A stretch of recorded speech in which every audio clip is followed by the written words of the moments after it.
근데 아시는 분들은 이미 많이 아시는데 인터넷상에서 많이 돌아가지고 김성태 의원님이 뭐랄까요 공격을 당했어요. 친박 단체분들이 와 몰려가지고 장소가 어디입니까? 저 선거구는 아닙니다만은 저희 강서갑 지역에 네. 있는 웨딩홀이에요. 그날 영남 향후회가 열리는 그런 행사가 있는데 영남 향후들이 다 입장하고 난 뒤에 저도 약간 행사 정시에 도착했는데 네. 제가 차가 현관 정문 앞에 도착하니까 순식간에 왔다 그러면서 홀 로비에 여기저기 있던 분들이 이제 피켓 이 도화지로 이렇게 쓴 이런 용어 피켓을 이렇게 들고 뭐 한 30-40명이 순식간에 모여들었어요. 거의 두드려 맞을 뻔. 아니 뭐 그런 상황은 아니었습니다. 이제 뭐 대박 가족 단체에서 몰려온 것으로 이렇게 파악이 되는데. 대박 가족이요? 예. 대부분 뭐 지역 박사모 중에 대박 가족이 또 따로 있어요? 따로 있습니다. 박사모 조직, 대박 가족 조직. 대박 가족. 다 이제 이 대박 가족이 이게 처음에는 박근혜 대통령의 마음의 가족 이래가지고 이제 대박 가족인데. 근해 동산 말고 또 있는 거군요, 말하자면.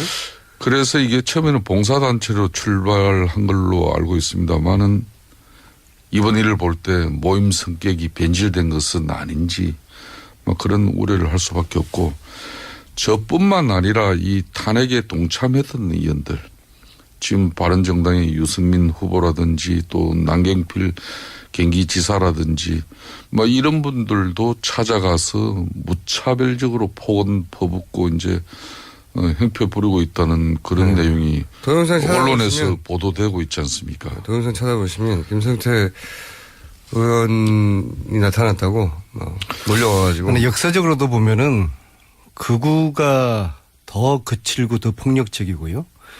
김성태 의원님 조1 말고도 이 국정농단 과정에서 내부자들이 있지 않습니까? 이분들이 느끼는 최재석 씨, 최태민의 아들, 그다음에 조용래, 임선희의 그 손주, 그리고 제가 지난주에 말씀드렸던 최용석, 그리고 노승일 이런 사람들이 느끼는 저도 사실 마찬가지고요. 내부자들의 아니에요. 정말 밤에 저도 혼자 다닐 때 저는 뭐 워낙 혼자 다니는 외로운 넉대 스타일이라서 슴슴해요 느끼는데요. 근데 혼자 제가 다니시는 걸 본 적이 없는데 제가 지난주에 최용석 씨 지금 행불됐다고 이야기했잖아요. 그리고 이 방송이 정말 500만 다운로드가 사실이라고 그러면은 이 방송에서 최용석 씨가 지금 실종됐다고 이제 이야기했는데 일주일 사이에 아무런 연락이 없어요. 그 사촌 형인 최재석 씨도 지금 굉장히 걱정하고 가족들도 모르고 있어요. 무슨 사단이 났다. 그래서 정말 최용석 씨가 무슨 일이 지금 일어난 것 같아요. 한 달째. 그 사촌형인 최재석하고는 다시 말씀드리지만 최태민의 아들인 최재석이하고 사촌인데 그 한 달 전에는 하루에 서너 번씩 통화하고 이제 그랬는데 지난주에 제가 그분에 대한 신변에 대한 방송을 공개적으로 했지 않습니까? 근데 한 달 동안에도 아무 소식이 없고 그나마 울리던 그 전화 벨마저도 3-4일 전부터 신호가 끊겼어요. 신호 자체가 끊겼다. 네. 그리고 이분이 80년대 말에 그 박근혜 전 대통령이 살았던 장충동 집에서 2년 반을 살았던 사람이거든요. 내막을 자세히 아는 네, 사람입니다. 그럼요. 박근혜 전 대통령의 야인 시절에 그 많은 엑스파일에 대해서 가장 정확하게 많이 아는 사람이거든요. 내부자였다는 거죠. 네, 이 사람이 지금 한 달째 지금 연락이 두절돼 있다는 게 다시 한번 제가 말씀드려 봅니다. 이분 이 방송 들으시거나 또 주위에 아시는 분이 있으면은 김어준이나 안민석이나 또 김성태 전 사무총장님께 꼭 연락을 해 주십시오. 그렇지 않으면 다음 주에는 이분 정말 실종 신고를 해서 내야 될 것 같습니다. 가족들은 왜 실종 신고를 아직도 안 냈죠? 가족이 지금 없는 것 같아요. 게다가 안민석 의원이 또 이게 아직 한 테마를 정리하지 않은 가운데 또 이제 문제 제기가 돼가지고 사람의 신변에 관련된 문제니까. 아까 이제 그랬잖아요. 이제 그 대박 가족, 뭐 박사모 이런 박근혜 대통령을 좋아하시는 그런 단체나 모임이 많이 있죠. 그렇지만은 뭐 그런 측면에서 누구나 생각이 다르면은 반대 의사를 또 표출할 수도 있고 때로는 항의나 시도할 수 있습니다. 또 그것을 뭐 존중하고 또 받아들여야 하는 게 어떻게 보면 정치인의 또 숙명이죠. 그렇지만은 폭력이나 폭언 같은 이런 이합적 방식이나 협박이 되어서는 저는 안 된다고 봐요. 특히 안민석 의원 같은 경우도 당을 달리하는 의원이지만은 뭐 어떤 때는 진짜 뭐 그 숙소에서 잠을 이루지도 못하고 로비에 와서 그 잠을 청하는 그런 모습을 제가 본 적도 있거든요. 그래서 방에 혼자 있으면 위험할까 봐. 그래서 타지에서. 우리 사회가 제가 이참에 좀 말씀을 드리면은 과거 통진당 이렇게 hen사된 헌재로부터의 이유가 극자적인 종북주의적 어떤 그런 정치 이념성 때문에 그런 거 아니겠습니까? 그렇듯이 그것도 너무 지나치면은 우리 사회의 균형을 깨뜨릴 수 있는 그런 원성의 대상이 될 수도 있거든요. 그래서 정치권에서도 이런 분들을 선동하고 이 조장하는 정치 세력이 있다면은 반드시 이참에 그런 정치 세력은 좀 정화가 되고 자제되어져야 할 것입니다. 저 말씀에 토시 하나 제가 관여하지 않고 100% 동의합니다. 네. 저는 100%는 동의하지 않습니다. 통합진보당을 지지하지 않는 분들도 많지만 해산에는 또 뜻을 헌재 뜻을 같이 안 하는 분도 많거든요. 그러면 안 네. 돼요. 그건 난 좀 말씀을 끊어서 죄송한데 네.